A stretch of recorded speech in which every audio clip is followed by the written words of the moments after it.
2004 in a maneuver that was so flawless and so perfect it seemed dreamt. The most ambitious interplanetary spacecraft ever built, called Cassini, glided into orbit around the planet Saturn. And at that point, it became the farthest robotic outpost that humanity had ever established around the sun. And on January 14th of this year, a aerodynamically shaped flying saucer drifted on a piece of fabric through the hazy atmosphere of Saturn's largest moon and landed firmly on its surface. The humans had arrived in the outer solar system 10 times farther from the sun than the Earth and 7 times farther than we had ever landed anything before.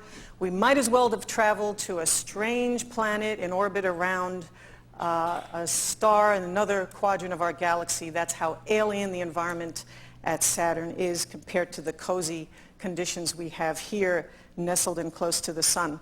Out of all the planetary systems that we could study in our solar system, Saturn is in fact the richest because it has an atmosphere, magnetosphere, a whole system of satellites, moons, rings, and so on.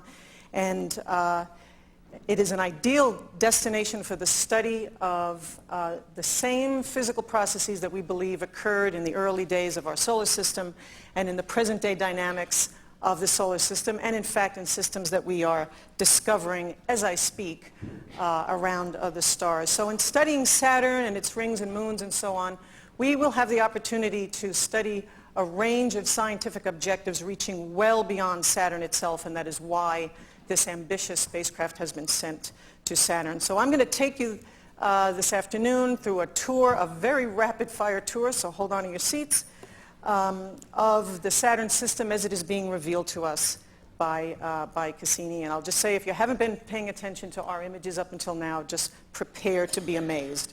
So this is the Saturn, this is the Cassini spacecraft itself. It's the size of a school bus.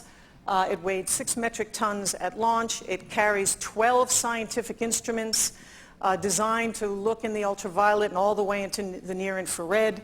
The cameras, of which I am the principal investigator, sit on this remote sensing pallet. We call them cameras. They're actually telescopes and narrow and wide angle. This is the antenna with which we communicate with the Earth. It's also the radar instrument for showering the surface of Titan with radar, and I'll say more about that later. And has instruments for measuring magnetic fields and particles and so on. And then, of course, it carries the European-built Huygens probe because Titan is a major target of the Cassini mission. The mission design is unlike its predecessor, the Voyager spacecraft, which flew by Saturn in the early 1980s. It is an orbiter. I mean, that's what we are doing. We are in orbit.